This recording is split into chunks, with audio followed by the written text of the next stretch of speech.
कर रहे हैं कि कृषि और किसानी कितना महत्वपूर्ण है। हमसे बढ़िया आप सब सारे लोग जानते हैं, उधर मैं क्या नहीं।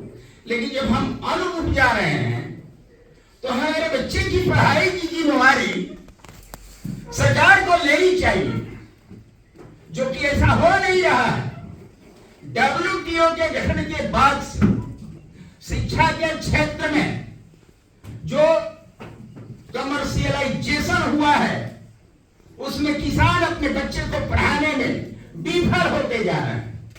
इसलिए सरकार से मांग होनी चाहिए, जो अग्रगामी किसान सभा सरकार से मांग कर रही है कि from KG to PG primary stage से लेकर के हायर एजुकेशन तक की पढ़ाई, चाहे किसान का बेटा निजी विद्यालय में पढ़ता हो या सरकारी संस्थानों में पढ़ता हो, इसका खर्च सरकार को देना चाहिए।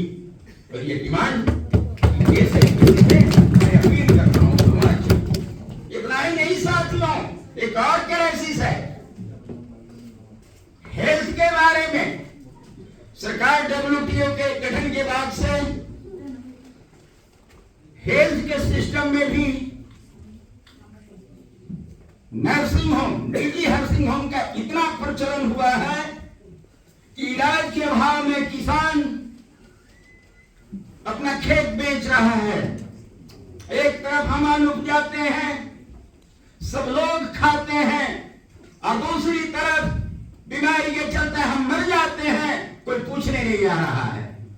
तो ये लड़ाई हम अग्रगामी किसान सभा की ओर से लड़ रहे हैं और अपील कर रहे हैं इस सदन से की लड़ाई होनी चाहिए साउथ से तमाम किसानों के हित में।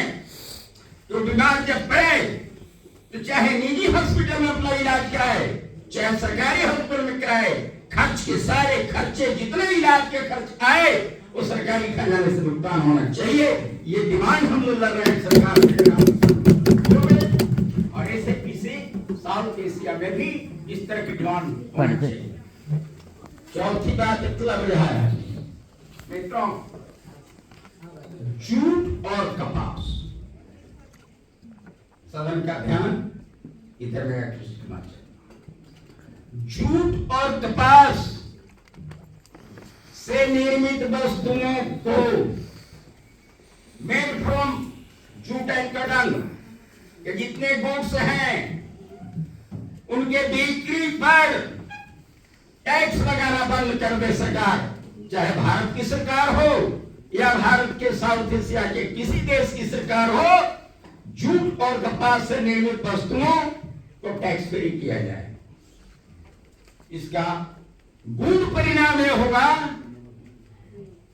कि चटकल के कारखाने लगेंगे और सूती वस्त्रों की बिक्री बढ़ेगी। इसका रॉ मटेरियल किसानों के खेत में उपजेगा। किसानों का जो आज बेरोजगारी की समस्या एक बहुत बड़ा क्राइसिस है, उसका समाधान इसमें निहित है। इसलिए मैं अपील करता हूं सदन से, ये क्राइसिस जो कि हमारे घर के परिवार के लोगों को, खेत में काम करने वाले मजदूरों को, सारे लोगों को, किसान की आमदनी, मजदूरों की रोजगार और बेरोजगार हाथों को भी रोजगार मिलने की संभावना है इसमें असंख्य अनगिनत। इसलिए 4 पॉइंट मूवमेंट अग्रगामी किसान सभा की ओर से चलाया जा रहा है भारत में। सदन से अपील है कि साउथ एशिया में प्रमुखता के हिसाब से इसको चलाया जाए। ये अगर कैसे दूर हो जाता है, हम खेती को जब अपने हाथ में मजबूती से लेंगे तो देशी और विदेशी कंपनियों का जो नजर हमारे खेतों पर पड़ा है, हम हटबे नहीं करेंगे, वो आएंगे कहां से? ऐसे भारत में किसान मूवमेंट बड़ी स्ट्रांगली चल रहा है। आज हिंदुस्तान में सरकार के खिलाफ और किसानों के समर्थन में ग्रामीण भारत बंद है। यह आंदोलन, भारत का आंदोलन, दुनिया को एक संदेश दिया है और सरकार को झुकाया है। मैं विश्वास करा दिलाता हूं इस सदन को कि अगर हम एक रहे, अगर हमारी एकता मजबूत रही, तो हम WTO के साथी अपराधियों को, ये देशी विदेशी कंपनियों को डंडा मार मार करके भगा देंगे, ये मेरा विश्वास है। बड़ी जरूरत करता हूं साथियों, अगर इसमें कोई पीछे है तो जमाना उसको अपराधी घोषित करेगा। हमारे यहाँ के एक राष्ट्रकवि थे रामधारी सिंह दिनकर, जिन्होंने लिखा कि समर से सहाय नहीं पाप का भागी केवल व्याध, जो तटस्थ है उनका भी समय लिखेगा अपराध। इस लड़ाई में जो शामिल नहीं हो रहे हैं उनको इतिहास कभी माफ नहीं करेगा। मित्रों, हम लड़ेंगे और जीतेंगे। हमारे यहाँ एक नारा है कि हर जोर जुल्म के चक्कर में संघर्ष हमारा नारा है। मित्रों, there is only way of struggle to win. इसलिए दिनकर की एक और कविता है कि ठमठोक ठेलता है जब नर, पर्वत के जाते पांव उखड़, जब मानव जोर लगाता है पत्थर पानी बन जाता है। मित्रों, पानी बन जाता है। इसलिए आप जिंदाबाद, नेपाल की धरती जिंदाबाद, और तमाम साथी जो ऑर्गेनाइजर हैं सब जिंदाबाद। हम लोग जीतेंगे, लड़ेंगे, कामयाब होंगे।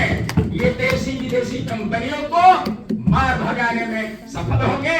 हिंदुस्तान के किसान जिस एकता का परिचय दे रहे हैं, मैं सदन से अपील करता हूं कि अगर हम एक हो गए ना, ये भाग जाएंगे, भाग जाएंगे। इनकलाब जिंदाबाद।